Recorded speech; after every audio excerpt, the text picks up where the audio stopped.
న్యాయాధిపతులు ఏలినటువంటి దినముల యందు కరువు కలుగగా. దేశంలో ఏం కలిగిందట? కరువు ఈ ఊరికి రాదు. కరువు ఎప్పుడు కూడా ఊరికి రాదు. అసలు ఏ సంగతి కూడా ఊరికే జరగదు. ఊరికే కొట్టేసాడండి, అంతే. తప్పుడు మాట, అబద్ధపు మాట. ఊరికే నో. ఏ సంగతి ఏ కార్యం కూడా ఊరికే జరగదు. ఖచ్చితంగా దాని వెనకాల రీజన్ ఏదో ఉంటుంది. దాచేస్తాను.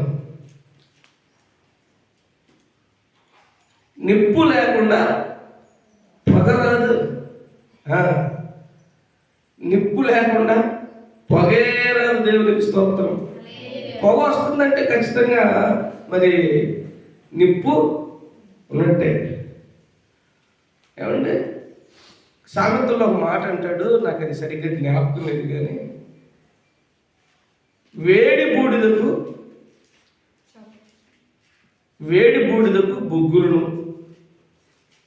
వేడి బూడిదకి ఏమవుతుందట? బొగ్గు కూడా నిప్పుగా మారిపోద్ది. ప్రైజ్ అల్లాహ్. చదవలేదు ఎప్పుడు?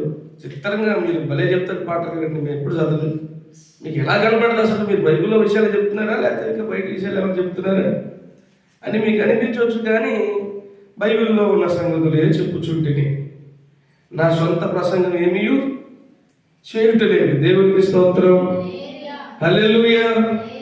ఎవరైనా ఇది నా సొంత మాటలు అనుకుంటే కనుక ఇంకా వాళ్ళ ప్రభువే చూసుకునుగాక. పౌలు రాసిన పత్రికలనే కొంతమంది సొంత మాటలు అనుకుంటున్నారు.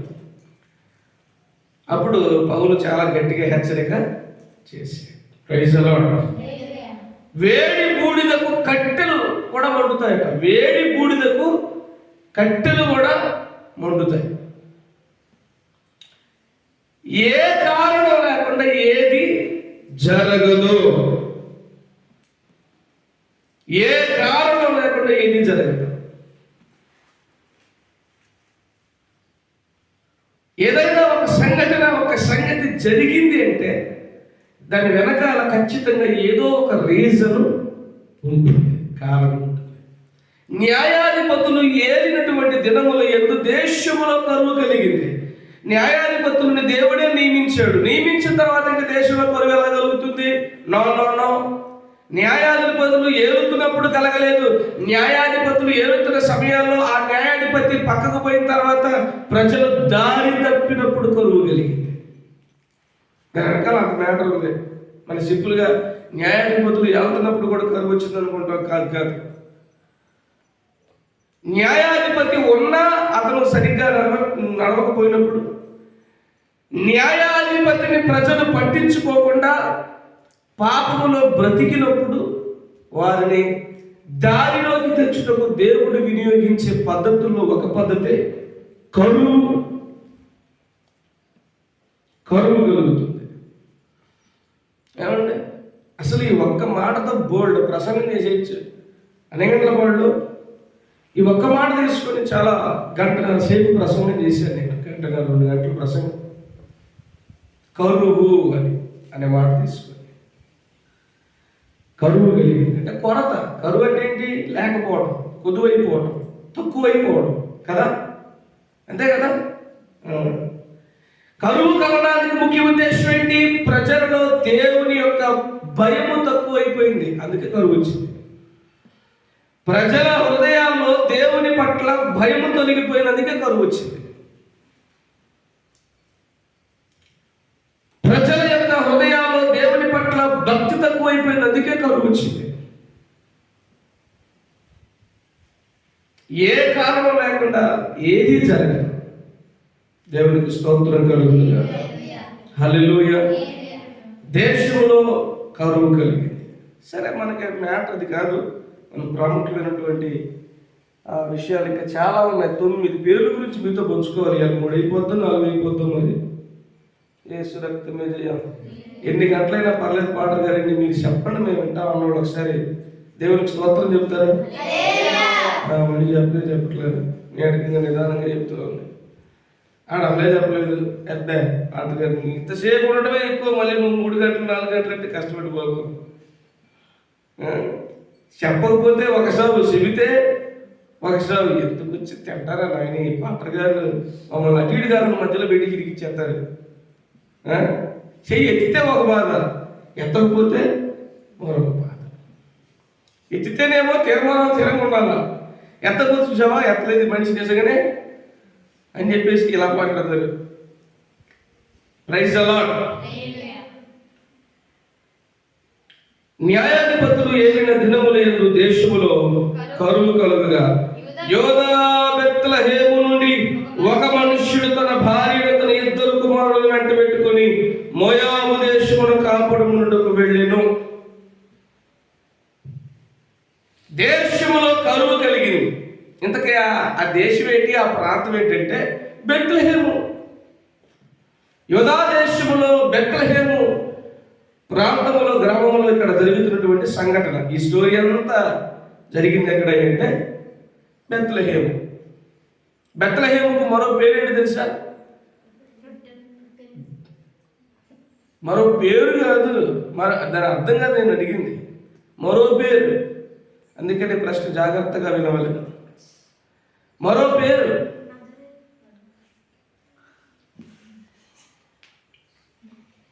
దావీదు పట్టణం. Praise the lord. ఏమిటది? ఒకప్పుడు గ్రామమే, దావీదు రాజు అయిన తర్వాత అది ఏమైంది? పట్టణం. దేవునికి స్తోత్రం కలిగింది. మంచి నాయకుడు వస్తే, మంచి పాలకుడు వస్తే ఖచ్చితంగా తన గ్రామాన్ని అభివృద్ధి చేసుకుంటాడు. రాజుగారు కాబట్టి గ్రామం డెవలప్ అయిపోయింది, గ్రామం కాస్త పట్టణం అయిపోయింది. దేవునికి స్తోత్రం. హల్లెలూయా. ఇప్పుడు బెత్లెహేము అనగా ఇప్పుడు చెప్పండి అది దానికి ఇప్పుడు దానికి చెప్పేస్తున్నారు. బెత్లెహేము అనగా రొట్టెల ఇల్లు, సమృద్ధి ఉన్న స్థలము. సమృద్ధి ఉండాల్సినటువంటి స్థలములో, ఆహారం నిల్వ ఉండాల్సినటువంటి స్థలములో కరువు ఎందుకు వచ్చిందనేది మనం గమనించాలి. దేవుని ప్రజలు ఈరోజు చాలా మంది సమృద్ధిగా బ్రతకాల్సినటువంటి స్థితిలో ఉన్నవాళ్ళు చాలా కరువులో బ్రతుకుతూ ఉంటారు. ఆరోగ్యంతో శక్తి బలము కలిగి బ్రతకాల్సినటువంటి వారు నిత్యము అనేక రకాలైనటువంటి సమస్యలతో సతమతమైపోతూ ఉంటారు. రోగాలు, జబ్బులతో ఇదైపోతుంటారు.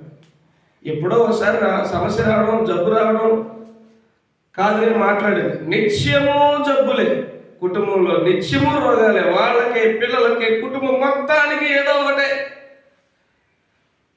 ఎందుకు వస్తుంది?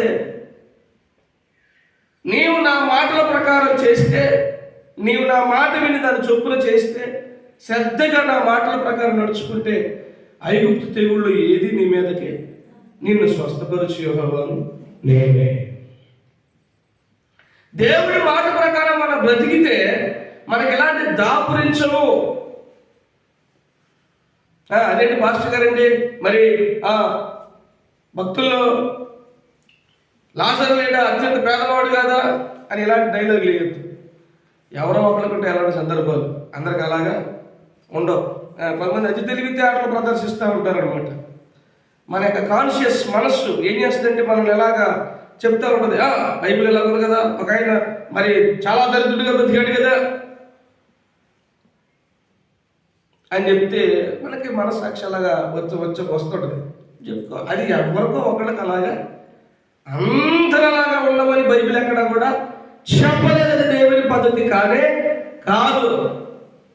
అపోస్తలుడైనటువంటి యోహాన్ అంటాడు, తన గాయతో అంటాడు, ప్రియుడా నీ ఆత్మ వర్ధిల్లుచున్న ప్రకారం నీవన్ని విషయములలోనూ సుఖముగాను సౌఖ్యముగాను బ్రతుకుచుండవలెనని నేను కోరుతున్నాను, ప్రార్థన చేస్తాను. దేవుడికి స్తోత్రం కలిగి. అపోస్తలులో శ్రేష్ఠుడండి యోహాన్ అంటాడు, గాయతో అంటాడు తను రాసినటువంటి 2వ పత్రికలో, ప్రియుడని ఆత్మ వర్ధిల్లుచున్న ప్రకారం నీవు అన్ని విషయాల్లో వర్ధిల్లాలి. సుఖముగాను సౌఖ్యముగాను మనం బ్రతకాలి. బైబిల్ చెప్తాం, తిమోతి రాసిన మొదటి పత్రిక 2వ అధ్యాయంలో కూడా మనము సుఖముగాను సౌఖ్యముగాను మాన్యముగాను బ్రతుకున్నట్లుగా ఏం చేయాలట? ఆ రాజుల కొరకు, అధికారుల కొరకు, పాలకుల, నాయకుల కొరకు, అందరి కొరకు ప్రార్థన చేయాలి. దేవుని వాక్యం ఎప్పుడు కూడా దేవుని బిడ్డలనే కరువులో, ఇబ్బందుల్లో బ్రతకమని చెప్పలేదు. మరొక మాటలో సింపుల్ గా బైబిల్ అంతా ఒక మాటలో తెచ్చిపడాలంటే, మనము దరిద్రులుగా ఉన్నప్పుడు మనల్ని ధనవంతులు చేయటం కొరకు ధనవంతుడైనటువంటి యేసుక్రీస్తు ప్రభు మన కొరకు దరిద్రుడయ్యాడు. ఎంత క్లియర్గా వాక్యానికి ఎన్ని చెప్పంటావు, ఎన్ని రెఫరెన్స్ చూపించు, బోర్డు చూపిస్తాయి. బైబిల్లో శ్రేష్టమైన భక్తులు అందరూ కూడా ఐశ్వర్యవంతులు, కోటీశ్వరుడు. యోబు ఎంతటి భక్తుడు, ఎంత కోటీశ్వరుడు. దావీదు ఎంత మంచి భక్తుడు, ఎంత కోటీశ్వరుడు. అబ్రహాము మహారాజులాగా బతికాడట, మొట్టమొదటి విశ్వాసి. దేవునికి స్తోత్రం, హల్లెలూయా. కరువు ఎందుకు కలుగుతోంది? మనం సరైనటువంటి జీవితం జీవించకపోవడం వలనే, వాక్యానుసారముగా బ్రతకకపోవడం వలనే, దేవునికి లోపడకపోవడం వలనే, వాక్యాన్ని అనుసరించి బ్రతకకపోవడం వలనే మన జీవితాల్లో, మన కుటుంబ, దేవుని బిడ్డల కుటుంబాల్లో కరువు తాండవిస్తూ ఉంటది. సుఖముగా సౌఖ్యముగా బ్రతకవలసినటువంటి దేవుని బిడ్డలు, అనేకులకు ఇవ్వవలసినటువంటి స్థాయిలో ఉండవలసినటువంటి దేవుని బిడ్డలు ఎందుకు ఇంకా అప్పు తీసుకొని, అప్పు ఇచ్చే, ఇంకా అడుక్కునే పరిస్థితుల్లో ఉంటారంటే, కేవలము వాక్యానుసారముగా నడవకపోవడం వల్లనే. ప్రైజ్ ది లార్డ్, హల్లెలూయా. కాబట్టి దేశములో కరువు కలిగింది. ఎందుకు? ఆనాటి ప్రజల యొక్క భక్తిహీనత. ఈరోజు చాలా మంది జీవితాలను పాడు చేసేది భక్తిహీనత. ప్రైజ్ ది లార్డ్, హల్లెలూయా. భక్తిహీనత వలన ఎవరు కూడా స్థిరపడరు అని బైబిల్ చెప్తా ఉంది. భక్తిహీనతలో ఉన్నంతకాలం ఎవరు స్థిరపడరు. మనలోంచి భక్తిహీనత ఎప్పుడు తొలగిపోతుందో అప్పుడు మనం స్థిరపడతాం, బలపడతాం, ఎదుగుతాం, ఫలిస్తాం. ప్రైజ్ ది లార్డ్, అభివృద్ధి చెందుతాం. భక్తిహీనత వల్ల ఎవ్వరూ స్థిరపడరని బైబిల్ చాలా స్పష్టంగా తెలియజేస్తాం. కాబట్టి మనం భక్తిహీనతను విడిచిపెట్టాలి, వాక్య విరుద్ధమైన విషయాల్ని మనం విడిచిపెట్టాలి. Praise the lord. ఏమంటే సగం రక్తమే సగమే ఉందనుకోండి, ఎలా ఉండదు? మొహం పాలిపోయి ఉండదు, జీవం ఉండదు ఆ ముఖంలో.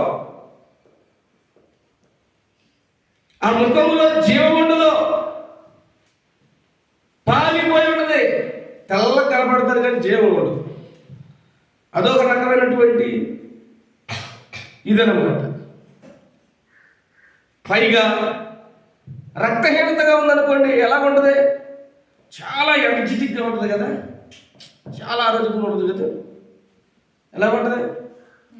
నీరసంగా, బలహీనంగా ఉంటాం. ఇంకా రక్తం తక్కువైతే ఇంకెలా ఉంటాం? ఇంకా చాలా జబ్బులు, రోగాలు, బలహీనతలు ఏవో వస్తానే ఉంటాయి. భక్తి తక్కువైనా కూడా అలాగే ఉండదు సుమారు. పరిపూర్ణమైన భక్తి చేయాలి. సగం భక్తి కాదు, సగం ఆత్మీయత కాదు, సగం విశ్వాసం కాదు, సగం విధేయత కాదు, సగం లోపట్టం కాదు. పరిపూర్ణమైన భక్తి చేయాలా. దేవునికి స్తోత్రం కలుగును గాక, హల్లెలూయా. బెత్లెహేము అనగా రొట్టెల ఇల్లు, సమృద్ధి ఉండవలసినటువంటి స్థలం. మన ప్రభువు మనల్ని పోషణకర్త, అందరినీ పోషించేవాడు. మనల్ని పోషించుకోవడానికి కారణం ఏంటి? ఆయన అందరి పోషకుడై ఉన్నప్పుడు సర్వభూమిని, సర్వ జీవరాశుల కన్నులు నీ వైపు చూచుచున్నవి. నీవు గుప్పిలి విప్పి ఆహారం, ఆకలి తీరుస్తావు. Praise the lord, praise the lord, hallelujah. దేవుడు గుప్పిలి విప్పి దయచేస్తున్నాడు మనకి. సమృద్ధి మన జీవితాల్లో, మన కుటుంబాల్లో, మన గృహాల్లో ఉండాలి. అలా లేకపోవడానికి ప్రధానమైన మొట్టమొదటి కారణం ఏంటిది? భక్తిహీనత.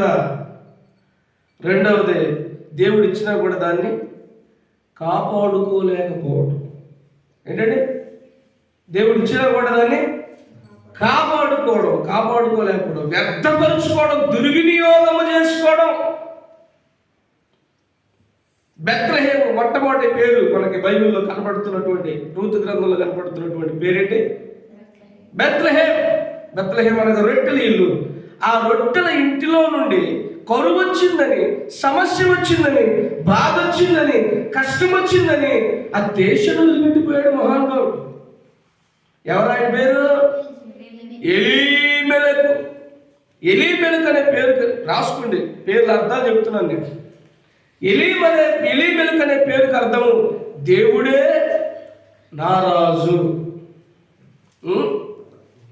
ఎలీమెలకు అనే పేరుకి అర్థం ఏంటి? దేవుడే నా రాజు. Praise the lord. ఈయన పేరు చూడండి ఎంత బ్రహ్మాండంగా ఉందో. దేవుడే నీ రాజు అయితే మరి దేవుడికి చెప్పావా బయటికి వెళ్ళేటప్పుడు? దేవుడే నీ రాజు అయితే, దేవుడే నీ అధికారి అయితే, దేవుడే నీ పాలకుడు అయితే, దేవుడే నీకు కర్త అయితే, దేవుడే నీకు తండ్రి అయితే, మరి ఆయనకు చెప్పావా? నువ్వేం చేసావో? ఆయనకు చెబుతున్నావా నీ సమస్య ఏంటో? ఆయన పర్మిషన్ తీసుకున్నావా నువ్వు? ఏమండి? ఆయన పర్మిషన్ తీసుకున్నావా? నువ్వు ఒక కార్యం చేయాలనుకున్నావు, ఒక పని చేయాలనుకున్నావు, దేవుడి దగ్గర కనిపెట్టావా? అడిగావా? నిర్ణయం తీసుకున్నావా? ఎలీమెలకు అనే పేరుకు అర్థము దేవుడే నా రాజు. కానీ ఈయన మాత్రం దేవుడిని అడగడు, ఈయన మాత్రం దేవుడి దగ్గర విచారణ చేయడు, దేవుడి చిత్తాన్ని వెతకడు, కనిపెట్టడు. తనకి ఏమనిపిస్తే చేసేస్తాడు అంతే. ఏమంటే తనకి ఏం తోస్తుంది చేసేస్తాడు, తనకి ఏమనిపిస్తుంది చేసేస్తాడు. ఇంకా దేవుడు అడగడాలు లేవు, ప్రార్థన చేయడాలు లేవు, దేవుడి చిత్తం కొరకు కనిపెట్టడం, ఎదురు చూడడం లాంటివి ఈయనకు లేవు. పేరు మాత్రం ఎలీమెలకు దేవుడే నా రాజు. దేవుడు నీ రాజు అయినప్పుడు ఖచ్చితంగా నువ్వు అడగాలి కదా మరి దేవుడిని, ఇలా చేస్తున్నాను ఆయన. ఇప్పుడు దేవుడు మనకు రాజా కదా? దేవుడు మనకు రాజా కదా? మనకు రాజు కదా. దేవుడు మనకు తండ్రి కదా. దావీదేమంటాడు? ఆయన రాజు అయి ఉండి దావీదేమంటాడు? నా రాజా, నా దేవా. ఎవరు? మహారాజు అయిన దావీదు దేవుడిని పట్టుకుని ఏమంటాడు? రాజవైన నా దేవా అంటాడు. ఎక్కడ? 145వ కీర్తనలో. రాజవైన నా దేవా, నేను మహారాజునే కాను, నువ్వు నాకు రాజు యేసయ్యా, నీకు స్తోత్రాలు, హల్లెలూయా. రాజుల రాజు. మనమందరం రాజులు కాదా మరి? రాజు, మీరు రాజులైన యాజక. ఎంత హోదా, ఎంత ఏ స్థాయి మనకి ఇచ్చాడండి బాబు దేవుడు.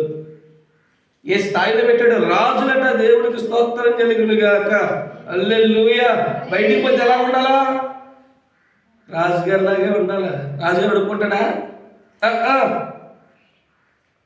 అయితే ఈ రాజు ఇంకో రాజు అడుక్కోవచ్చు, దేవుడికి స్తోత్రం. బయటికి పోయినప్పుడు రాజులాగా ఉండాలా, లోపలికి వచ్చినప్పుడు ఆ పెద్ద రాజుని యేసయ్యా నాయనా ప్రభువా కనికరించయ్యా, దీవించు నాయనా అడుక్కోవాలి. దేవుడికి స్తోత్రం, హల్లెలూయా. సామంత రాజులు ఉంటారు బైబిల్లో, మీకు అలా కనిపిస్తారంటే సామంత రాజులని.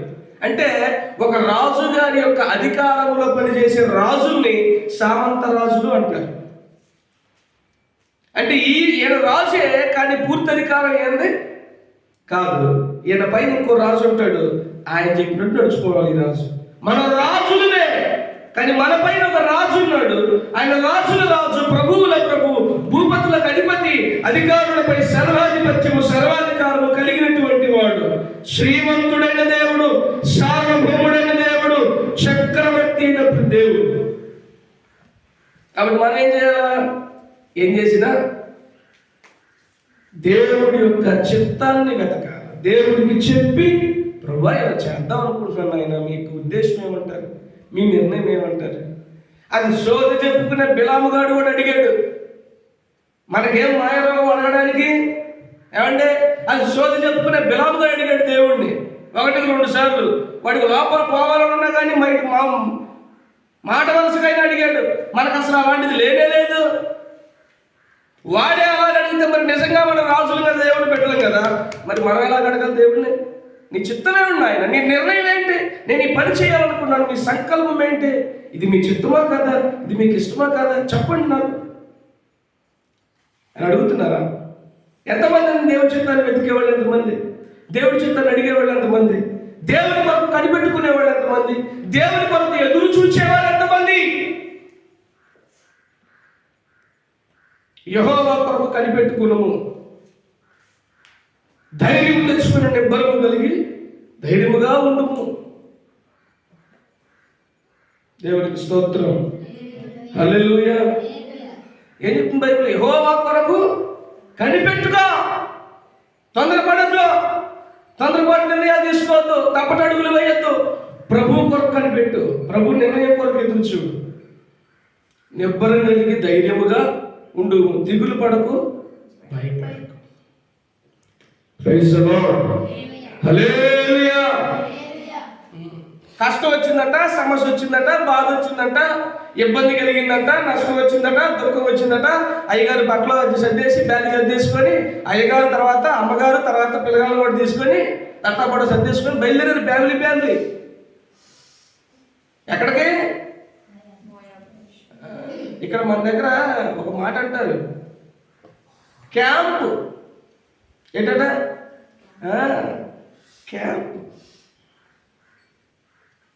క్యాంప్కి వెళ్తున్నారా అంటారు. ఇక్కడ మన దగ్గర బాగా వాడతారు ఈ మాట. నేను క్యాంప్కి వెళ్ళారా? క్యాంప్కి వెళ్తున్నారా అంటారు. ఎప్పుడు వెళ్ళలేదన్నా.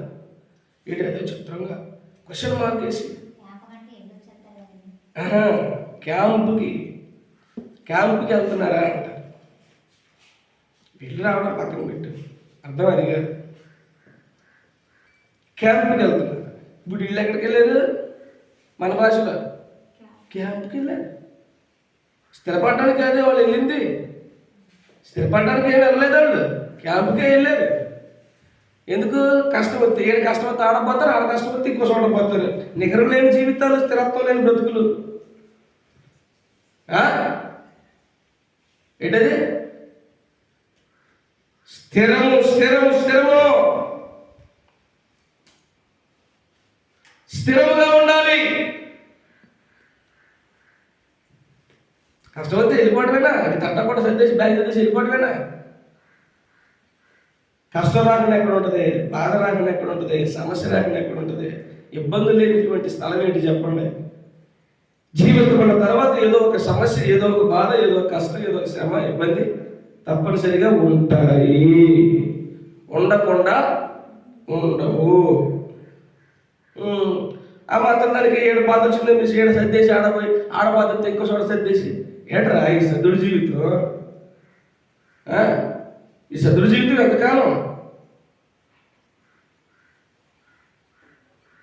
ఓకే, నీకు వెళ్ళాలనిపించింది, మరి అడుగుతావు ప్రభువుని? అడగవా? అడగాలి కదా దేవుణ్ణి. ఒక నిర్ణయం తీసుకోవాలి కదా, ఒక ఆలోచన చేయాలి కదా. దేవుని అడగకుండా, దేవుడి దగ్గర నిర్ణయం తీసుకోకుండా, దేవుడి చిత్తాన్ని వెతకకుండా, ఆయన చిత్తం కనుక్కోకుండా నీ సొంత నిర్ణయం తీసుకురావా? వెళ్ళిపోతావా? నీ సొంత నిర్ణయం ప్రకారం చేసేస్తావు. అలాగా అలా చేస్తే ఇంక అదేం బతుంది? అదేం జీవితం? ఈరోజు చాలా మంది దేవుడి బిడ్డలు అని చెప్పుకుంటారు, కానీ దేవుడి చిత్తాన్ని వెతకట్లేదు.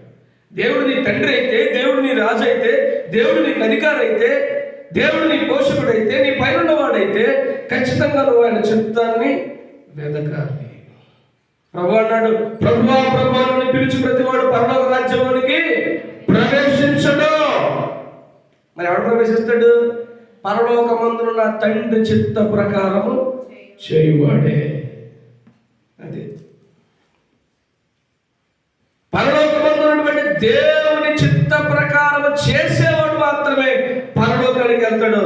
సొంత చిత్త ప్రకారం బ్రతికేవాడు అప్పుడు కూడా పరలోకములో ఎంటర్ కాలేడు. అరే బాబు, నీ ఇష్టానుసారం నువ్వు బతికావు కదా, ఇక్కడ నీకు ప్లేస్ లేదు. నువ్వు నీకు నచ్చినట్టుగా జీవించావు. ధనవంతుడితో ఏమన్నాడు దేవుడు? అబ్రహాం ఏమన్నాడు ధనవంతుడితో? నాయన భూమి మీద ఉన్నప్పుడు నువ్వు జలసా చేసావు, నీకు నచ్చినట్టుగా నీ సంతోషం కొద్దీ, నీ ఆనందం కొద్దీ బతికావు కదా.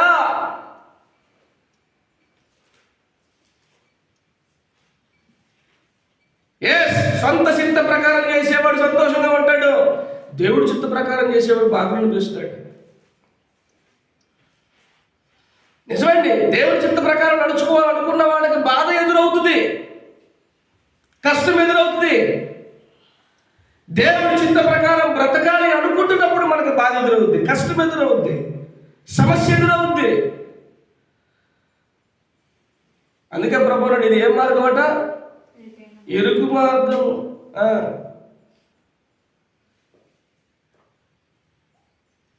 ఇళ్ళగానే పండగ కాదు. పండగ అంటే చాలా స్టోరీ ఉంటుంది, ఏంటి చాలా కథ ఉంటుంది. ఇళ్ళకి బదిలీ పండగ అయిపోయింది. ఓ బాబు, ఇల్లు వెలిగితే పండగ ఏంట్రా? ఇంకా చాలా ఉంది స్టోరీ. కొత్త బట్టలు కొనాలా, పిండి వంటలు చేయాలా, వచ్చిన చుట్టాలు చూసుకోవాలా, ఓ నానా హంగామా ఆడవీడు ఉంటుంది, బోల్డ్ అయిపోద్ది. అందుకే పండగ ఎప్పుడు దండగే. అంటే పండగ ఏం చేస్తుంది అంటే ఖర్చు చేస్తుంది, అవునా కదా? ఆ అమ్మ అనుకుందట ఆ కాలంలో, పాతకాలంలో, జమానా కాలంలో, పూర్వకాలంలో, పురాతన కాలంలో ఇళ్ళకేసాను పండగ అయిపోయింది అంటుందట. స్పిచ్మహ ఇళ్ళకిగానే పండగ కాదు అని చెప్పేసి పండగ ఇంకా చాలా ఉందని చెప్తున్నారు అనమాట. సామెత.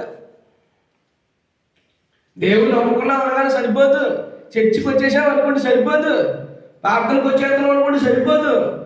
ప్రభువు చిత్త ప్రకారము నడవాలి, దేవుని ఉద్దేశము చొప్పున నడవాలి. దేవుని చిత్త ప్రకారం నడవకుండా సొంత ఇష్టానుసారం బ్రతికేవాడు, జలసా చేసేవాడు, సొంత కోరికలు ఆశల ప్రకారం నడుచుకునేవాడు ఎవడైనా సరే పరలోకములో ఉండడు. పరలోకంలో ఎవరు ఉంటారు? దేవుని చిత్తము చేసి బాధపడిన వాడు మాత్రమే పరలోకంలో ఉంటాడు. ఎస్, ఈ లోకంలో మనం కొద్ది కాలం మనకు శ్రమ కలిగింది, బైబిల్ చాలా స్పష్టంగా చెప్తుంది. కొంచెము కాలం మీరు శ్రమపడిన పిమ్మట ఆయన తానే మిమ్మల్ని పరిపూర్ణులుగా చేసి. కొంచెం కాలం శ్రమ ఉంటుంది, బాధ ఉంటుంది, కష్టం ఉంటుంది. ఏమండి?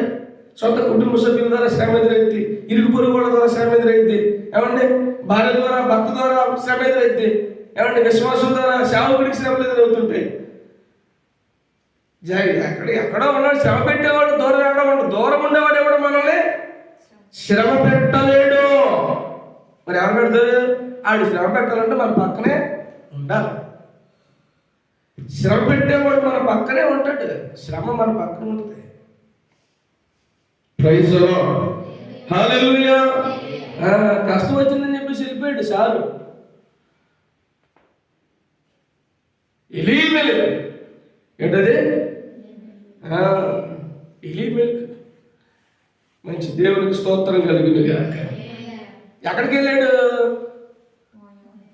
మోయాబు దేశానికి.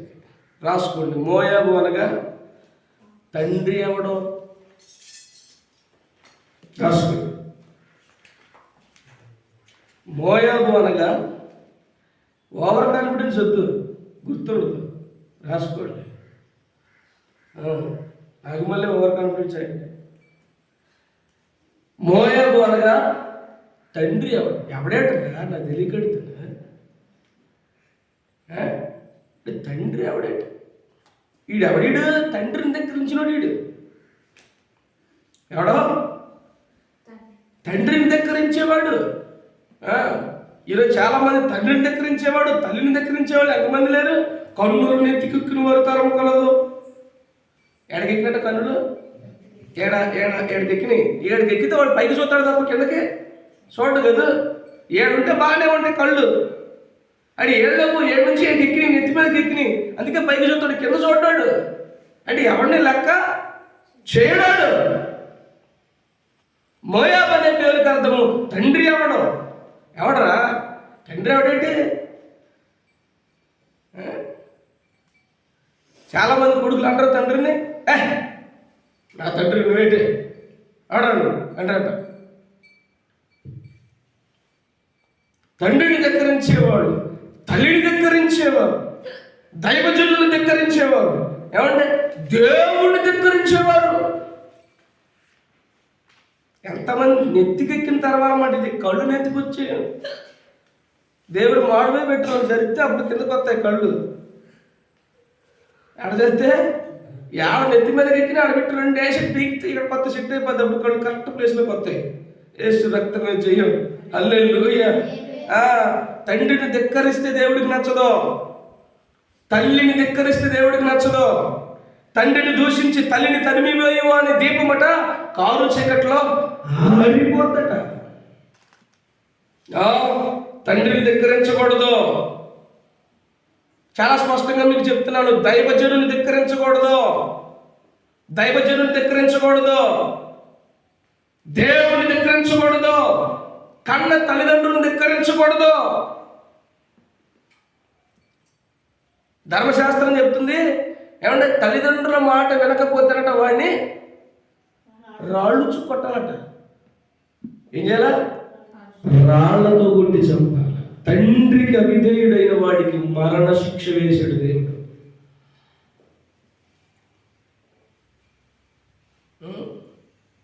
Praise the lord. హల్లెలూయా.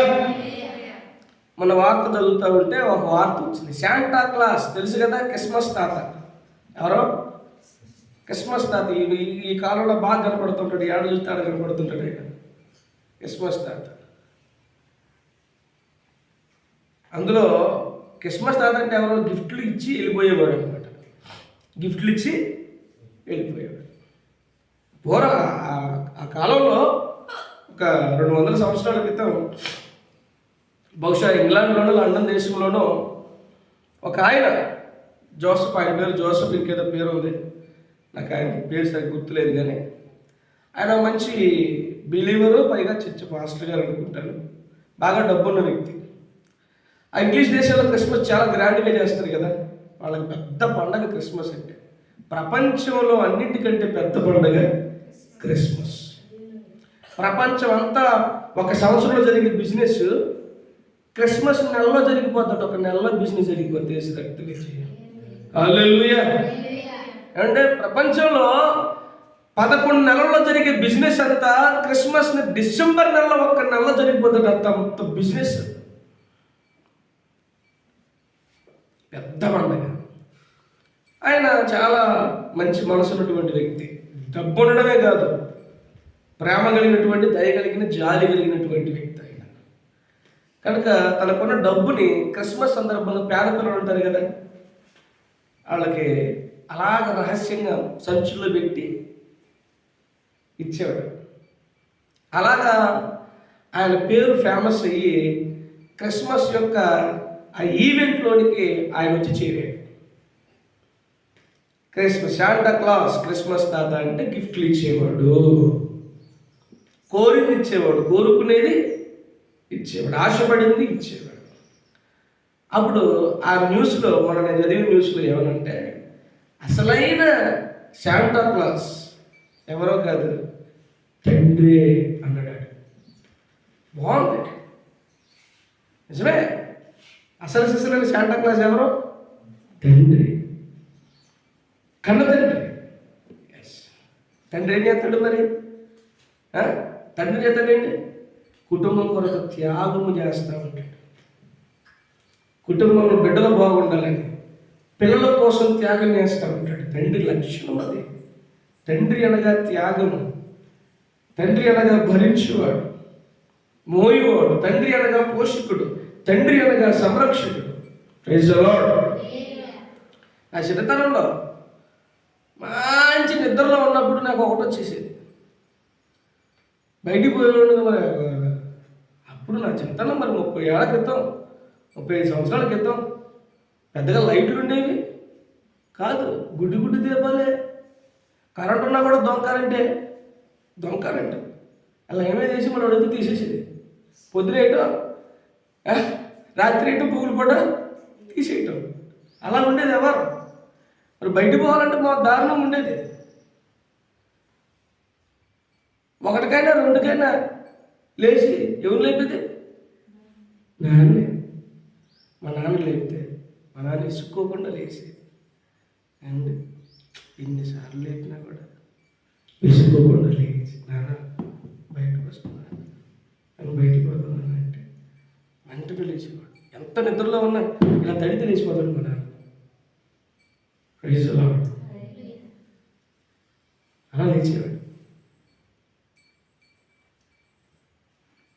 అలా ఎన్నో సందర్భాలండి ఆయన నిద్రను త్యాగం చేసి నాకు ప్రైజ్ ది లార్డ్. అలాంటి సందర్భాలు ఇంకా చాలా ఉన్నాయి. తల్లిదండ్రులు అంటే త్యాగం చేసేవాడు. అటువంటి తల్లిదండ్రులను ధిక్కరించేవాడికి అందుకే దేవుడు కఠినమైన శిక్ష, మరణ శిక్ష. తండ్రి మాట వినాలి. పిల్లలు ఎవరైనా సరే, పిల్లలైన వారు కుటుంబంలో తల్లిదండ్రుల మాట వినాలి. తల్లిదండ్రుల మాటను ధిక్కరించేవాడు, ఎదిరించేవాడు, తిరుగుబాటు చేసేవాడు మరణ శిక్ష కొడుకుడు. అదే రీతిగా కుటుంబంలో భార్య ఏం చేయాలి? భర్త మాట వినాలి. భర్త అధికారానికి లోబడాలి. భార్య ఖచ్చితంగా భర్త అధికారానికి, భర్త మాటకి లోబడి ఎదురించడానికి వీల్లేదు, ధిక్కరించడానికి వీల్లేదు. ఎందుకంటే భర్త అనగా యజమాని. భర్త అనగా యజమాని. యజమాని ఎలా గౌరవిస్తారండి? చాలా బాగా చూసుకోవాలి. యజమాని అగౌరవపరచకూడదు, యజమాని తక్కువ చేయకూడదు, యజమాని చులకనేయడు. యజమాని శారమట వాళ్ళ ఆయన్ని యజమాని. మా ఆవిడ ఇప్పుడు పిలిద్దాం చూస్తున్నాను, ఒకసారైనా పిలిస్తే బాగుంటుంది. నిజంగా ఎంత అద్భుతంగా ఉండదండి. మరి ఆ పేరు అలా పిలుస్తుంటే భర్తను పట్టుకొని యజమాని. ఎవరికి యజమాని? నీకు, భార్యకి యజమాని, పిల్లలకి యజమాని, కుటుంబానికి యజమాని. ఈ భర్తకి యజమానికి ఒక ఆయన ఉన్నాడు. ఆయన దేవునికి స్తోత్రం. ఆయన మన ప్రభువు, ఆయన మన అందరికీ యజమాని.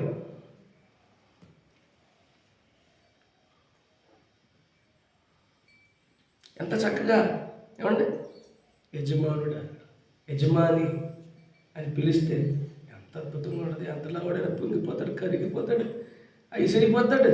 దేవుడికి స్తోత్రం. హల్లెలూయా. అలా ఆడ పిలుస్తున్నారండి. ఆడన్నా ఇదిగో నిన్నే, రమేష్, సురేష్, ఈ పేర్లే కదా. పేరు పెట్టి పిలిచి దిక్కుమాలుతానండి. నాకు అసలు అర్థం కావట్లేదు. మొగుళ్ళు కొట్టుకొని నా కోపం వస్తే మా ఆమెను రమ్య అని పిలుతాను నేను. నిజం. నేను ఆ అమ్మాయిని ఎప్పుడైనా రమ్య అన్నానంటే ఆవిడకి అర్థమైపోతుంది ఈయన కోపం వచ్చింది. నిజం చెప్పాను. ఆవిడ ఫస్ట్ కూడా చెప్పాను. కోపం వచ్చి పేరు పిలుస్తాను. ఇంకా ముద్దుగా పిలిచే పేరు జాతానాయి నడవు. అందుకే పేరు పిలిచేవాడు.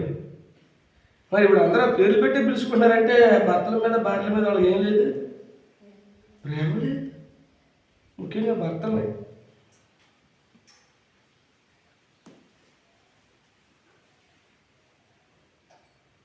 అధికారం దానికి లోబడాలి. అధికారులకు లోబడి ఉండి అని బైబిల్ చెప్తాం. Praise the lord. హల్లెలూయా. బాబు విను, రాయటం ఆపే, స్కూల్లో రాత్రి హోంవర్క్లు రాత్రి కాలు మీద, ఏళ్ళ మీద రాయకూడదు. అర్థమవుతుంది మరి.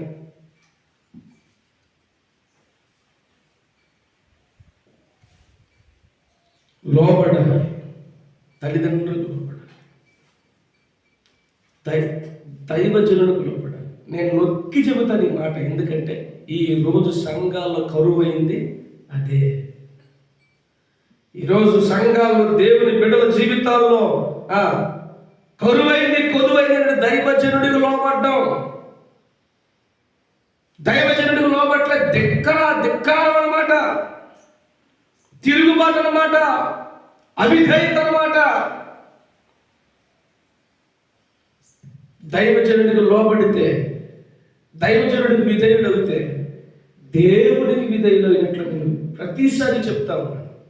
ఎన్నిసార్లైనా చెప్పాల్సినటువంటి మాట ఇది. ఎన్నిసార్లైనా సరే చెప్పవలసిన మాట. ఎందుకంటే ఈ రోజుల్లో ప్రజలు తిరుగుబాటు స్వభావం కలిగి ఉన్నారు. ప్రేమించే దైవజనుణ్ణి, హక్కును చేర్చుకునే దైవజనుణ్ణి, ఆదరించే దైవజనుణ్ణి, సన్మార్గములో, సత్య మార్గములో, దేవుని మార్గములో నడిపించే దైవజనుణ్ణి ధిక్కరించే వాళ్ళు ఎక్కువైపోయారు ఈ రోజుల్లో. తిరుగుబాటు చేయి పిల్లలారా మీకు శ్రమ అంటాడు ప్రభు. యెషయా గ్రంథం ఒకసారి చూడండి. యెషయా గ్రంథం మొదటి అధ్యాయము. యెషయా గ్రంథం మొదటి అధ్యాయం. తిరుగుబాటు చేయవారికి, దేవుని మీద తిరుగుబాటు చేయవారికి, దేవుని మాట చొప్పున నడుచుకుని బోధించే దైవజనుల మాటకు తిరుగుబాటు చేయవారికి, తల్లిదండ్రుల మాటకు ఎదురు తిరిగే వారికి దేవుడు చెప్తున్నాడు మాటలు. యెషయా గ్రంథం మొదటి అధ్యాయం.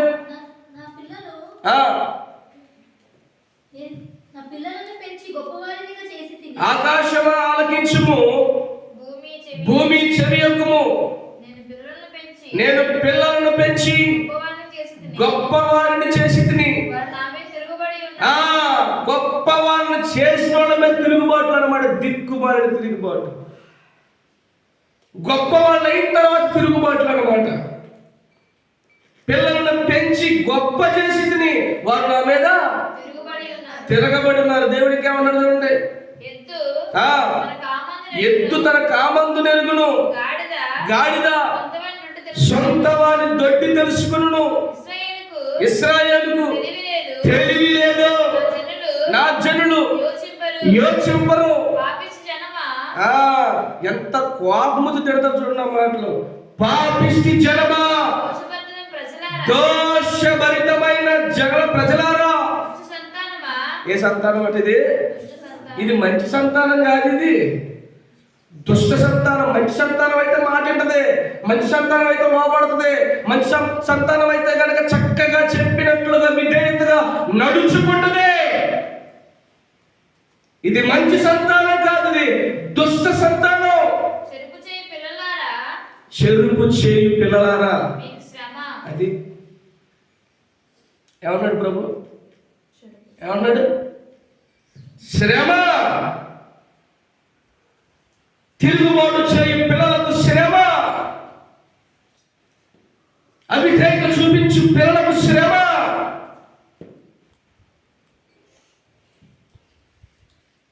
ఎవరెవరు తిరుగుబాటు చేస్తారు? తల్లిదండ్రుల మీద ఎవరు తిరుగుబాటు చేస్తారు? విన్నారా పిల్లలు?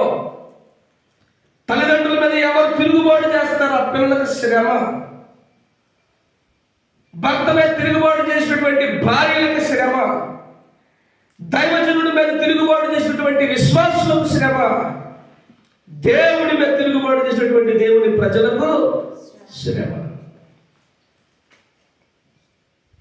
లోబడాలి, విధేయత చూపించాలి. దానివల్ల కలిగే దీవెనలు అన్నీ ఇన్ని కాదు. గొప్ప గొప్ప దీవెనలు, గొప్ప గొప్ప ఆశీర్వాదాలు. తిరుగుబాటు ఎంత మాత్రం కూడా మంచిది కాదండి. దేవునికి స్తోత్రం అన్నాడు. మోయాబు తండ్రి ఎవడో, నెత్తికెట్టినాడు. దేవుడు ఎవడు అంటాడు. దేవుడు ఎవడో? ఆస్టర్ గారు ఎవడే? ఆస్టర్ గారు ఎవడు?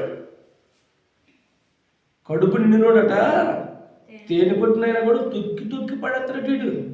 వీడికి ఏం ఎక్కువైంది? వీడికి కొవ్వు ఎక్కువైంది, గర్వం ఎక్కువైంది, అహంకారం ఎక్కువైంది, పొగరు ఎక్కువైంది. తిండికి కడుపుకు తినాల్సిన దాన్ని తిండి ఎక్కువైతే కడుపు నిండితే ఆ తేనె పట్టును కూడా తొక్కాడతాడు వీడు. ఎందుకు? కడుపు నిండింది కాబట్టి,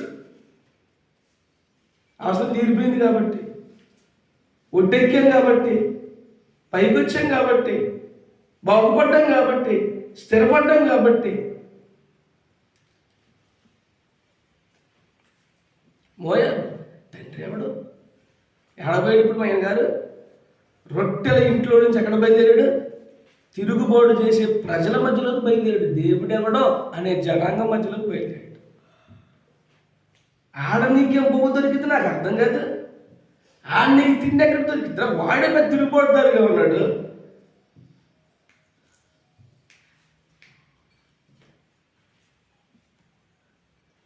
దేవుడు ఉండకుండా స్థలములో ఉండకుండా, సమృద్ధి కలిగినటువంటి స్థలములో ఉండకుండా, కరువు వచ్చింది. ఎందుకు? నీ పాపం వల్ల వచ్చింది. నీ భక్తిహీనత వల్ల సమస్య వచ్చింది, నీ అవిధేయత వలన సమస్య వచ్చింది, లేకపోతే ఎందుకు వస్తుంది? ఒకవేళ వచ్చిందనుకో దేవుడే దాన్ని చక్కబెడతాడు. ప్రైజ్ ది లార్డ్, హల్లెలూయా. ఆగాలి కదా, ఓపిక పట్టాలి కదా. అక్కడ కంగారేటి, తొందరేటి? తొందరపడి నడుచువాడు దారి తొలగిపోవాలని బైబిల్ చెప్తా ఉంది. తొందరపడి నడవకూడదు, తొందరపాటు నిర్ణయాలు తీసుకోకూడదు, తొందరపాటు నిర్ణయాలు చేయకూడదు. ప్రైజ్ ది లార్డ్, హల్లెలూయా. సమృద్ధి కలిగిన ప్రాంతము నుండి, దేవుడు ఉండవన్న స్థలము నుండి, నివసించవన్న స్థలము నుండి, దేవుడు ఇచ్చినటువంటి స్థలము నుండి, దేవుడు నియమించిన ప్రాంతము నుండి తిరుగుబాటు చేయి ప్రజల మధ్యలోనికి. ఏమంటే అయ్యగారు బయలుదేరి వెళ్ళిపోయాడు. మళ్ళీ పేరేంటి? దేవుడే నా రాజు.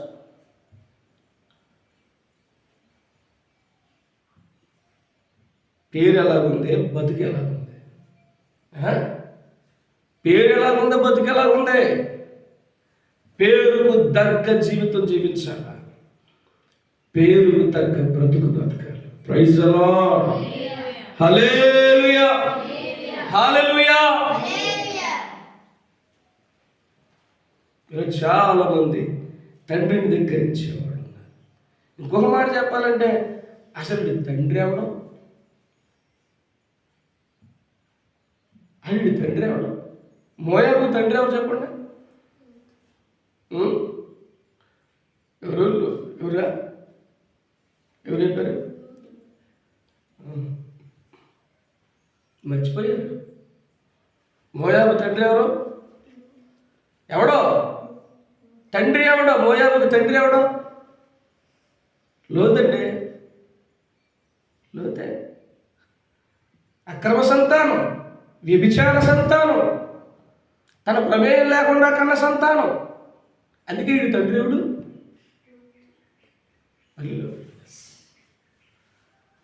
అందుకే వీడికి తండ్రి ఎవడు? తిరంగా పుట్టినడు కాదు వీడు. లోతు కోరుకుంటే పుట్టినోడు కాదు వీడు.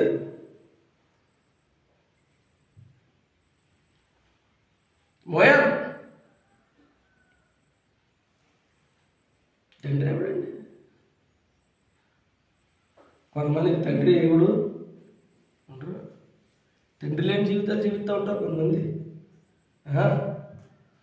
తండ్రి అంటే ఎవడో? పోషకుడు. తండ్రి అంటే ఎవడో? నడిపించేవాడు. తండ్రి అంటే ఎవడో? నాయకుడు. కొంతమంది జీవితాలకు నాయకుడు ఎవడో?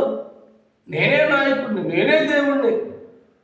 వీడి ఫీలింగ్ అహం బ్రహ్మాస్మి అంటే నేనే. ఊరి నీ గర్వం, అహంకారం. నువ్వెట్ట దేవుడు వైపురా? నువ్వు మనిషివిరా, నువ్వు మానవుడివిరా, నరమాత్రుడివిరా.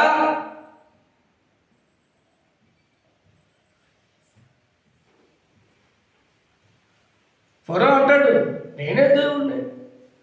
యెహోవా ఎవడో అంటే యెహోవా ఎవడో చూపెట్టాడు. మామూలు చూపెట్టాడా? చరిత్ర రాసుకున్నారు. అమ్మ బాబాయ్ ఏ జోలికి పోవద్దు బాబాయ్. ఇశ్రాయేలు దేవుడు మామూలుడు కాదు బాబాయ్, ఎంత పెట్టుకోవద్దు. దేవుడికి స్తోత్రం. చొక్కలు చూపెట్టాడురా. ఎప్పటికీ వాళ్ళ గ్రంథాల్లో లిఖించబడి ఉంది. గడగడ గడగడలు ఆడిపోతారు వేసి రక్తం వేసి. తండ్రి లేని బతుకు బతుకొద్దు. ఎవరో ఒకరి అధికారం కింద మనం ఉండాలా. ఒక అధికారం కింద ఉండాలి. తండ్రి అనగా అధికారి, నడిపించేవాడు, నాయకుడు. వీడికి తండ్రి ఎవడు లేడు.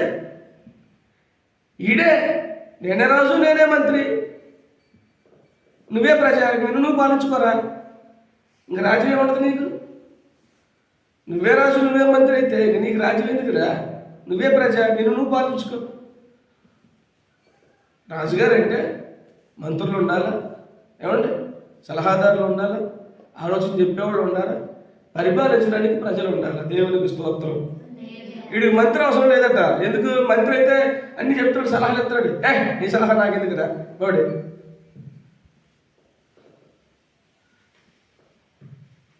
ఇలాంటి బ్యాచ్ కొంతమంది ఉంటారు. సలహాలు తీసుకుని అనమాట. ఎవడో లెక్క చేయరు వీళ్ళు. ఎవడ పట్టించుకోరు, ఎవరితో సంబంధమే లేదు. నేను చూసుకుంటాను. మనకంటూ ఒక అధికారం ఉండాలి, మనకంటూ ఒక నాయకుడు ఉండాలి. ప్రైజ్ ది లార్డ్, హల్లెలూయా.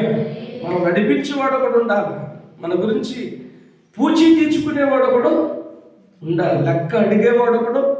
అధికారం కింద మనం బ్రతకడం అనేది మనకి చాలా మంచి. దేవునికి స్తోత్రం కలుగునుగా. హల్లెలూయా. ఆడికి వెళ్ళిపోయారు. ఆడికి వెళ్ళిపోయిన తర్వాత ఏమన్నా బాగుపడ్డారా? ఏమండి చదవండి.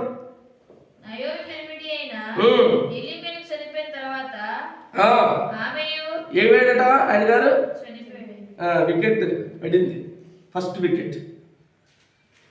మరి సింపుల్గా మామూలుగా చెప్తే వినకపోతే దేవుడు శాంతి తీసేస్తాడంతే. సింపుల్గా మాట అనకపోతే, చెప్పినట్టు చేయకపోతే, ఇసుకొస్తే, సిరాకొస్తే శాంతి లేచిపోద్ది, వికెట్ లేచిపోద్ది. నీ ప్రాణం మీద రాసింటే దేవుడు ఎందుకు భయభక్తులు కలిగిండు, లేకపోతే నరకానికి పోతావు, తెసి పాడేస్తాడు. అక్కడ అగ్ని ఆడదు. అయ్యగారికి భూమి మీద ఉన్నంతకాలం భక్తి గుర్తురాలే, భూమి మీద ఉన్నంతకాలం పాస్టర్ గారు గద్దింపులు లెక్కలేవు. ఇష్టానుసారంగా తాగి తిరిగి తందనాడి బేభత్సం చేసాడు. చచ్చిపోయిన తర్వాత నీ దండం పెడుతున్నావు కాబట్టి నాకు ఇంకా 5 సహోదరులు ఉన్నారు. చచ్చిపోయాక మనోడికి భక్తి తెలుస్తుంది. చచ్చిపోయాక పాస్టర్ గారి విలువ, చచ్చిపోయాక విశ్వాసుల విలువ. వీడు బతుకున్నప్పుడు విశ్వాసులు లెక్క చేయలేదు, వీడు బతుకున్నప్పుడు పాస్టర్ గారిని లెక్క చేయలేదు, వీడు బతుకున్నప్పుడు దేవుడి వాక్యాన్ని పక్కన పెట్టాడు, లెక్క చేయలేదు. ఇప్పుడు మాత్రం నాకు ఇంకా 5 సహోదరులు ఉన్నారు, వాళ్ళు కూడా ఈ వేదనకరమైన స్థలమునకు రాకుండానట్లు. దయచేసి లాజరు ఎంత ప్రేమరా ఆయన నీకు. ఇప్పుడు కొంతమందికి అన్నీ అయిపోయాక తెలిసిద్ది, అంతా పోగొట్టుకున్న తర్వాత అర్థమవుద్ది. కొంతమంది దరిద్రులు ఉంటారు, మరీ దారుణం. వాళ్ళకి ఎన్ని పోయినా కూడా అస్సలు ఎక్కడే కదా అర్థమే కాదు. సర్వస్వం కోల్పోయినా కూడా వాళ్ళకి ఇంకా అర్థం కాదు. కొంతమంది 1-2 దెబ్బలు పడగానే సెట్ అయిపోతుంటారు, కొంతమంది ఎన్ని దెబ్బలు కొట్టినా సెట్ అవ్వరు. అప్పుడు ఏంటంటే దెబ్బలు కొట్ట మానేసి తిరిగి సాధ్యే తీసి పడేస్తారు, సింపుల్గా బరాబర్ అయిపోతుంది.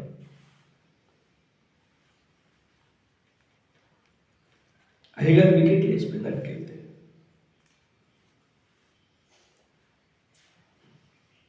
ప్రైజ్ ది లార్డ్, హల్లెలూయా.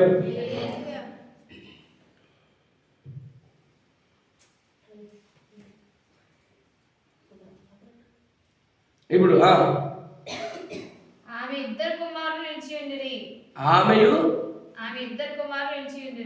ఆవిడ వాళ్ళిద్దరు కొడుకులు నిలబడ్డారట అక్కడ. ఎక్కడ? తండ్రి ఎవడు అక్కడ. వారు ఎవరిని చేసుకున్నారట? ఇది చెప్పిన నా పేర్లు చెప్పు. దాని పేరు ఓర్పా, రెండోదాని పేరు రూతు. వారు ఇంచుమించు 10 సంవత్సరాలు అక్కడ నివసించిన తర్వాత మహలోను కిలియోను ఇద్దరును ఏటట మహలోను కిలియోను.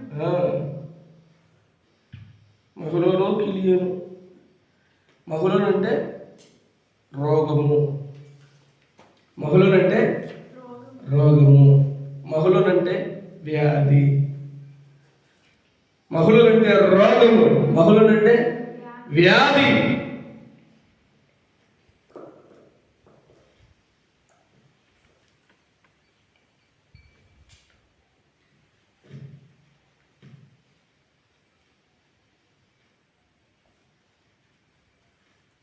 ఏ పేరు అర్థం కావట్లేదు. ఎలా పెట్టుకున్నాడు ఆయన మహానుభావుడు? రోగం అనే పేరెందుకు, వ్యాధి అనే పేరెందుకు? పోనీ అలా పెట్టుకున్నాము, దాని ప్రకారం ఏమైనా పద్ధతిగా రోగం రాకుండా వ్యాధి రాకుండా బతుకుతున్నావా? మర్చిపోయావు. కొంతమంది పేర్లు ఎందుకు పెట్టుకుంటారు? గుర్తు కోసము, ఏదో కీడు రాకుండాను, అంతే కదా పెట్టుకునేది పేర్లు. డాక్టర్ సమరం అట, ఎవరు? సమరం. రెండో ప్రపంచ యుద్ధం జరుగుతున్నప్పుడు పెట్టారు ఆయన పేరు. అప్పుడు పుట్టాడు ఆయన. రెండవ ప్రపంచ యుద్ధం జరుగుతున్న కాలంలో పుట్టాడట ఆయన. అందుకనే వాళ్ళ తల్లిదండ్రులు ఆయనకు గుర్తుగా ఏం పేరు పెట్టారు? సమరం. సమరం అంటే యుద్ధం, సమరం అంటే పోరాటం. రైతులవాడు గుర్తు కోసం. మన మధ్యన ఒకటి వచ్చింది కదా, కంటికి కనపడకుండా కరోనా. ఆ టైంలో పుట్టినోళ్ళు కొంతమందికి వాళ్ళ తల్లిదండ్రులు ఏం పెట్టారంటే కరోనా. కరోనా కుమార్ అట అక్కడ పేరు. ఏంటే కరోనా కుమార్. కరుణ కుమార్ విన్నాను. ఈ కరోనా కుమార్ అంట. గుర్తు కోసం మళ్ళీ పెట్టుకుంటారు పేర్లు. ఇప్పుడు అయ్యగారికి ఏం పేరు పెట్టారు? వ్యాధి, రోగము. ఏ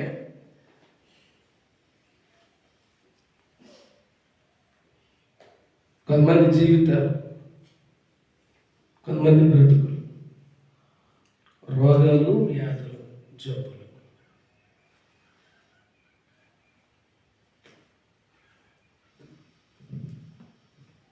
ఏమైందో తెలియదండి. తండ్రి చచ్చిపోయాడు. మరి పేరు సార్థకం అవడం కోసం పెట్టారు ఏటో కానీ మొత్తానికి నిజంగానే మనోడు పోయాడు, చనిపోయాడు. మరి ఏ జబ్బు వచ్చిందో, ఏ రోగం వచ్చిందో మనకు తెలియదు. మొత్తానికి మనిషి చనిపోయాడు. మహ్లూన్ మాయమైపోయాడు. మహ్లూన్ మరణించాడు. మహ్లూన్ ఇక మనకు లేడు. మహ్లూన్ లేడు.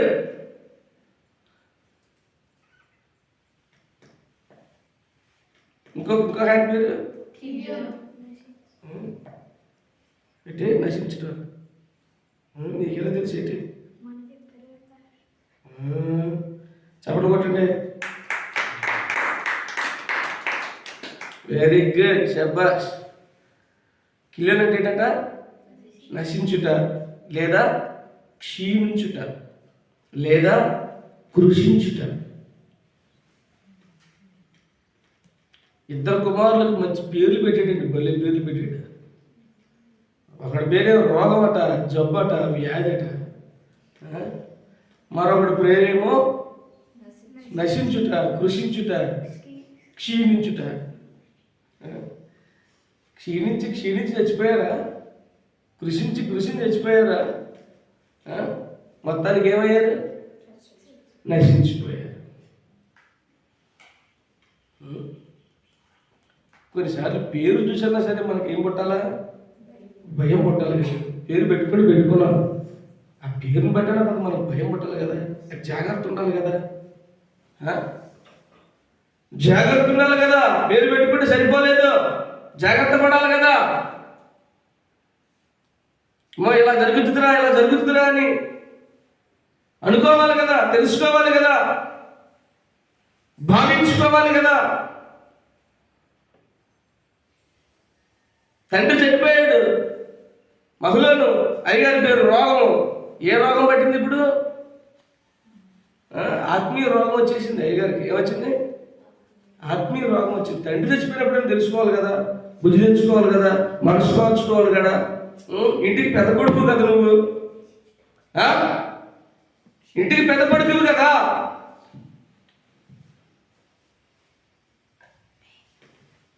జబ్బు చేసింది హృదయానికి. మనోడు హృదయానికి ఏం చేసింది? జబ్బు. అంటే జబ్బు చేసినప్పుడు, రోగం చేసినప్పుడు మరి మనకి ఏం తెలియదు? రుచి తెలియదు. అవునా కదా? ఏమండి?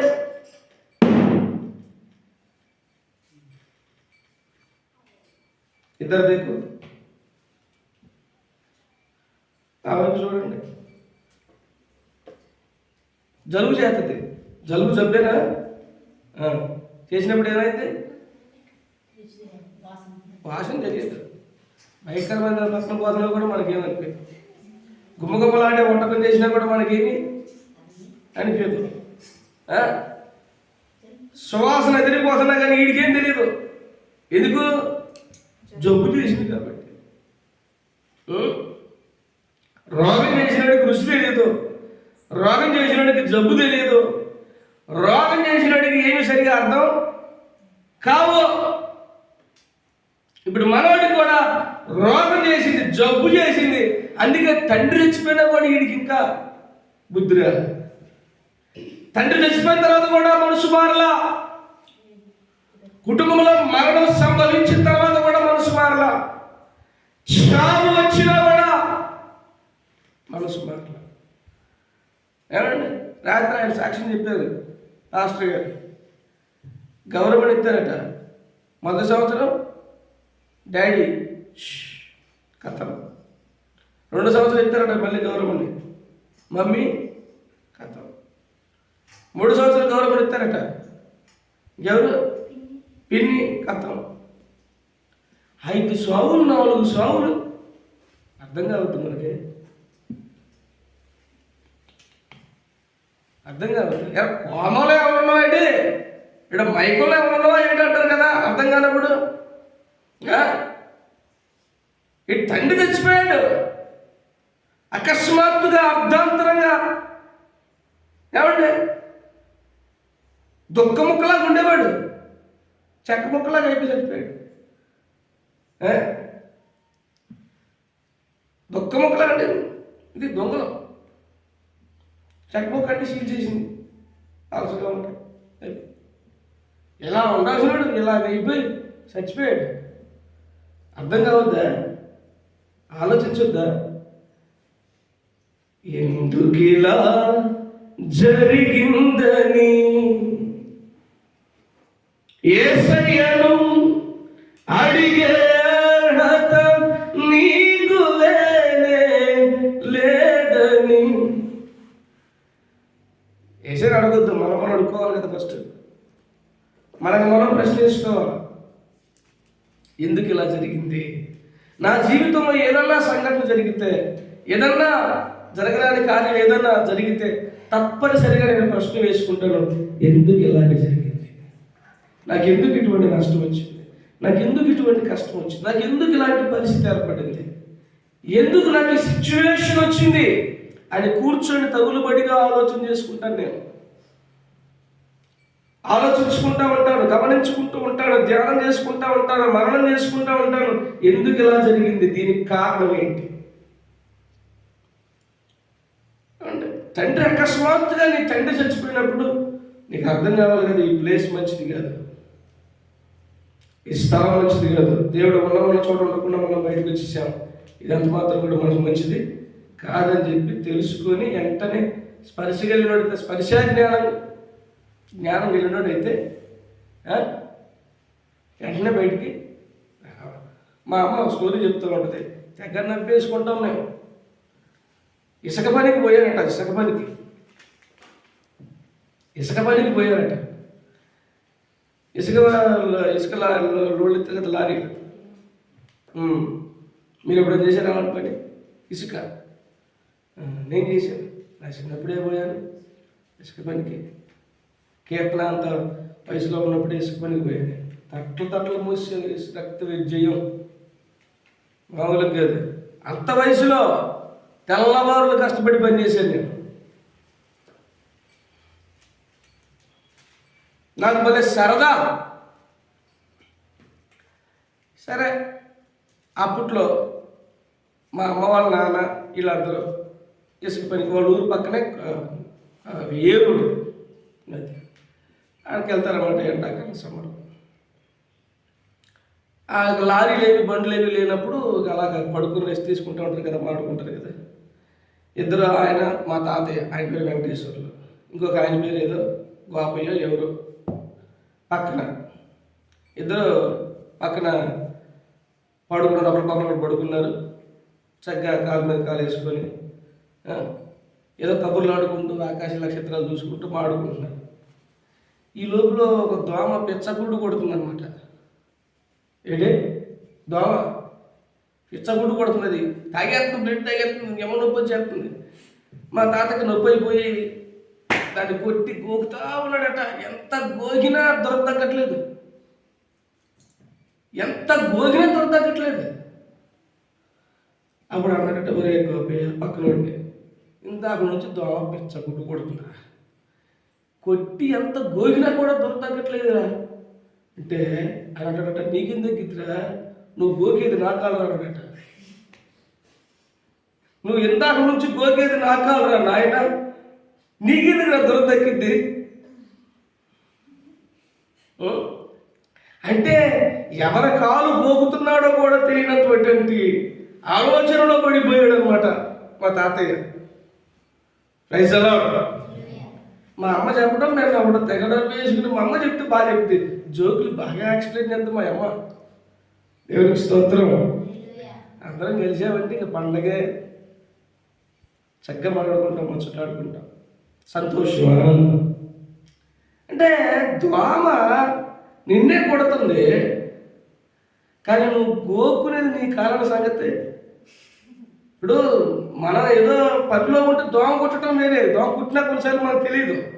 ఎప్పుడు నిద్రపోయినప్పుడు మనకు తెలియదు. గోకేది కూడా తెలియట్లేదంటే ఇది మరి మామూలు విషయం కాదు కదా. ఇది ఆడికి నిద్ర వచ్చేలా గోకేసాడు పక్కన ఉన్న మనిషికి. ఏట్రా ఇంత గోకినా నువ్వు ఇందా నుంచి గోకుతుంది ఆకారం, నువ్వు ఎప్పుడు ఉడుతావని చూస్తున్నాను అంటాడు ఆ మనిషి. ఎంత మాత్రం మరి ఆయన కూడా ఎంత గోకుతున్నా కూడా సైలెంట్గా ఉన్నాడు ఆ మనిషి. తండ్రికి అలా అర్థాంతరంగా అయింది. స్పర్శ ఉండాలి కదా, జ్ఞానం ఉండాలి కదా, ఆలోచన ఉండాలి కదా, అవగాహన ఉండాలి కదా. అందుకే మనోడికి ఏం చేసింది, పేరుకు తగ్గ మనిషి. జబ్బు వచ్చినోడికి పరిస్థితులు తెలియవు, పాపములో ఉన్నోడికి పరిస్థితులు అర్థం కావు, పాపములో ఉన్నోడికి, మైకములో ఉన్నోడికి బయట పరిస్థితులు, వాస్తవ పరిస్థితులు అర్థము కావు. పాపము వలన ఏం కలుగుతుందట మనుషులకి? భ్రమ భ్రమ భ్రమ కలుగుతుంది. మనోడికి భ్రమ కలిగింది, ఆత్మీయమైన జబ్బు చేసింది, ఆత్మీయ రోగం చేసింది. పైకి చాలా మంది బాగానే ఉంటారు కానీ ఏమంటే లోపల జబ్బు, ఆత్మీయ జబ్బు. బయటికి మాత్రం చాలా భక్తి పరులుగా ఉంటారు కానీ జబ్బు ఉంటుంది, ఆత్మీయ జబ్బు ఉంటుంది, ఆత్మీయ రోగం ఉంటుంది. పైకి మాత్రం చాలా బాగా ఉంటారు, భక్తులుగా భక్తి పరులాగా ఉంటారు కానీ వాళ్ళలో ఏ జబ్బు ఉంది? ఆత్మీయమైన జబ్బు. ఆత్మీయమైన జబ్బు ఉంటే అర్థం కావు పరిస్థితులు, సిచ్యువేషన్స్ అర్థం కావు, బుర్రకెక్కో. చాలా మంది రోజు అలాగే ఉన్నారండి మందిరాల్లో, భక్తి పరుడుగానే ఉన్నారు కానీ జబ్బు చేసిన వాళ్ళుగా ఉన్నారు. జబ్బు చేసినటువంటి భక్తి వాళ్ళది. ఏ భక్తి? జబ్బు చేసిన భక్తి, రోగం వచ్చినటువంటి భక్తి. ఆత్మలో కృషించిపోతూ ఉంటారు, ఆత్మలో నశించిపోతూ ఉంటారు. బయటికి మాత్రం బాగానే ఉన్నామని బిల్డప్ ఇస్తూ ఉంటారు. జీవించుచున్నామన్న పేరు నీకుంది కానీ నువ్వు పేరుకు మాత్రం బ్రతికే ఉన్నావు, పేరుకు బాగానే ఉన్నావు కానీ నేను భక్తి అంత మాత్రము లేదు. చచ్చిపోయిన స్థితిలో నేను నిన్ను చూడగా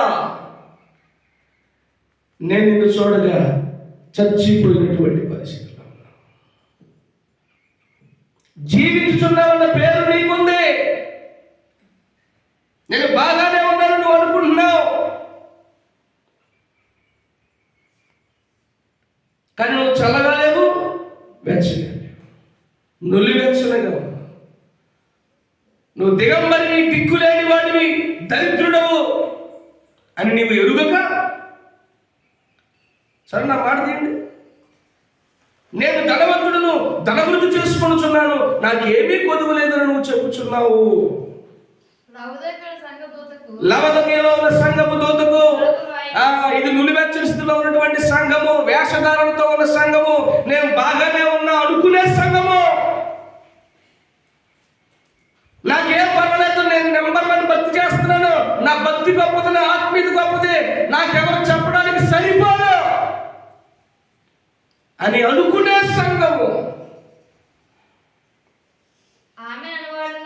కానీ దేవుడు చెప్తున్నాడు తన జీవితం ఎలా ఉందో, ఆ సంఘ పరిస్థితి, ఆ బిడ్డల బ్రతుకు ఎలా ఉందో చెప్తున్నాడు. ఆమేన్ అనేవాడు నమ్మకమైన సత్యసాక్షి, చెప్పు సంగతులు ఏమనగా నీ క్రియలు నేను ఎరుగుదును, నీ పనులు నాకు తెలుసు, నువ్వు చేసే పనులు నాకు తెలుసు, నీ ప్రవర్తన నాకు తెలుసు, నీ ఆలోచన నాకు తెలుసు, నీ బుద్ధి నాకు తెలుసు, నీ మనస్సు నాకు తెలుసు. నువ్వు చల్లగానైనను వెచ్చగానైనా లేవు, నువ్వు చల్లగానైనా లేవు, వెచ్చగానైనా లేవు. నువ్వు చల్లగా ఉన్న మేలు, వెచ్చగా ఉన్న మేలు. నువ్వు చల్లగానైనా నువ్వు వెచ్చగానైనా నువ్వు ఉండగా నువ్వు వెచ్చగా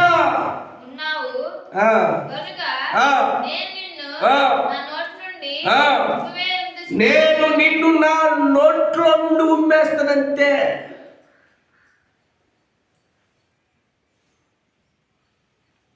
ఉమ్మి ఎక్కడ ఉంటుంది అప్పుడు దాకా? మందే, అది మందే, మన నోట్లోనే ఉంటుంది. ఉమ్మేస్తే బయటకు వచ్చి చెత్త అయిపోతాయి. దేవుడి నోట్లో మనం ఉన్నాం, దేవుడి హృదయంలో మనం ఉన్నాం, దేవుడి కడుపులో మనం ఉన్నాం, మనం దేవుని శరీరమై ఉన్నాం, ఆయన శిరస్సు అయి ఉన్నాడు క్రీస్తు, మన అవయవాలమై ఉన్నాం. అందుకని నా నోట నుండి నిన్ను ఎంతకాలం భరించాలి? కంట్లో రాయిలాగా ఉన్నావు, కంట్లో నలుసులాగా ఉన్నావు, పంటికి పులుసులాగా ఉన్నావు. సోమరుడట తన పనికి పెట్టు వారికట కంటికి నలుసు లాంటి వాడు, పంటికి పులుసు లాంటి వాడు, ఏమంటే కాలికి ముళ్ళు లాంటి వాడట. ఎంత బాగా చెప్పాడండి జ్ఞానవంతుడు. సోమరాడు వీడు పని చేయడం, ఎవడైనా వీడిని పనికి పెట్టుకుంటే వీడు కళలు నలుసు లాంటి వాడు. వీడు జయనీయుడు, ఇంకొకడే చేయనీయుడా. తనను పనికి పెట్టు వారికి పండ్లకు పులుసు, పులుసు పులుసు అని తెలుసా? చింత పులుసు. చింత పులుసు పంటికి ఎక్కితే పన్ను గోర్లు పోయి తినటానికి సరిగ్గా రాదు, తినలేవు, నవలేవు. కండ్లకు పొగ, పొగ ఏం చెప్తాం మనం? ఇంకేం చెప్తాం? పొగ అనలేవు. దేవుడికి స్తోత్రం కలుగునుగా. ఇంకా నేను చెప్తున్నాను, పన్ను ఉంది కదా, ఆ పంటలో రాయి లాంటివాడు. కాలు ఉంది కదా, కాలులో ముళ్ళు లాంటివాడు.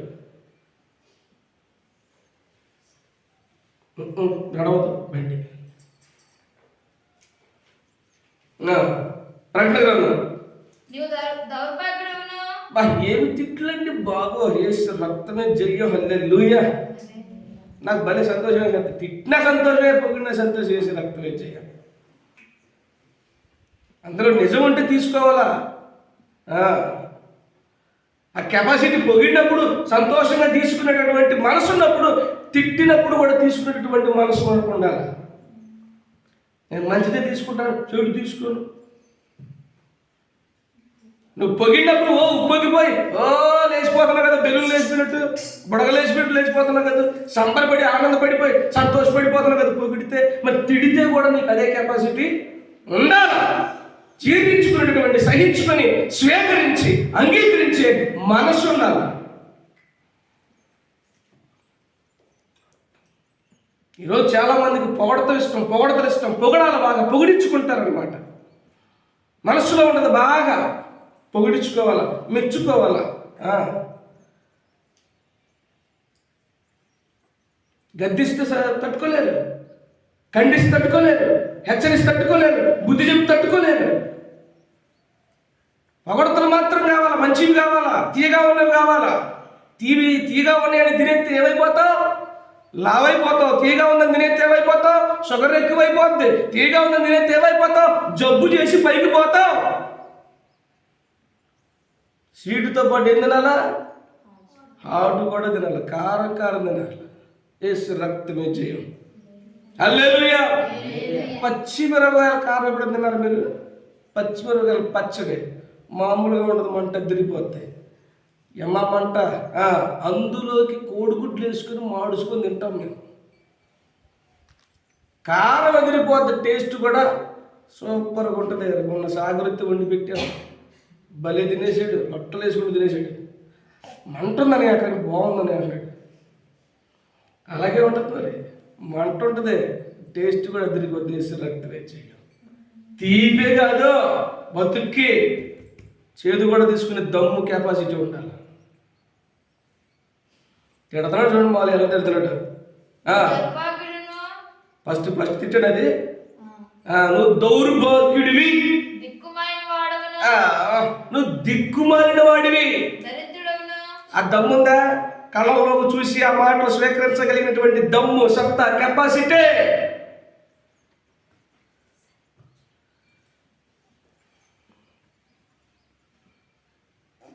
నాలో తప్పు ఉంటే నన్ను తిట్టు, పడతా. నాలో తప్పుడు తిట్టినాను, సంతోషంగా తీసుకుంటా, స్వీకరిస్తా. నాలో తప్పుడు తిట్టు, నాకు ఆ మనసు ఉంది. పొగిడినప్పుడు సంతోషపడతా, నాలో తప్పుని తిట్టు, సంతోషంగా స్వీకరిస్తా. పొగిడినప్పుడు పొగిపోయి తిడితే పారిపోయే రకం కాదు. నువ్వు దౌర్భాగ్యుడవును, దిక్కుమాలిన వాడవును, దరిద్రుడును, గుడ్డివాడవును, దిగంబరుడు అంటే బట్టలే. సిగ్గు లేదు కొంతమంది జీవితాలకు, ఏం లేదు, సిగ్గు లేదు. ఎన్ని తిట్టినా సిగ్గు లేదు, ఎన్ని గద్దించినా సిగ్గు, ఎన్ని చేసినా బుద్ధి రాదు, సిగ్గు రాదు. సిగ్గు లేక అనుకుంటారంటే సిగ్గుమాలిన జీవితాలు జీవిస్తూ ఉంటారు కొంతమంది, దిక్కుమాలిన జీవితాలు జీవిస్తుంటారు, దరిద్రపు కొట్టు బతుకులు బతుకుతూ ఉంటారు, దౌర్భాగ్యకరమైన పరిస్థితుల్లో ఉంటారు తప్ప మార్చుకోరు, మనసు మార్చుకోరు, హృదయాన్ని మార్చుకోరు, అంతరంగాన్ని మార్చుకోరు.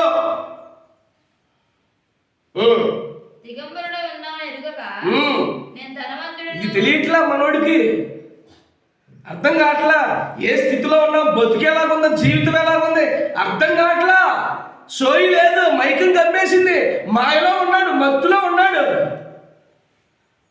పైగా ఎవరు కూడా తన గురించి తనకు ఫీలింగ్స్, తెగ ఫీలింగ్ అయిపోతున్నాడు చూడండి. ఆయన ఆత్మీయ స్థితి ఎలా ఉంది, ఆత్మీయంగానే ఎలాగున్నాడు, దిగంబరిగా ఉన్నాడు, ఆత్మీయంగా బట్టలు లేకుండా ఉన్నాడు, ఆత్మీయంగా దిక్కు లేకుండా ఉన్నాడు, ఆత్మీయంగా దరిద్రంగా ఉన్నాడు, ఆత్మీయంగా సిగ్గు లేకుండా ఉన్నాడు. కానీ భౌతికంగా ఏమనుకున్నాడట, నేను ధనవంతుడిని, నేను చాలా ధనవంతుడిని, ధనవృద్ధి చేసుకున్నాను, బాగా డబ్బు సంపాదించుకున్నాను. ఏం లేదట, అసలు ఏమీ కొదువు లేదట.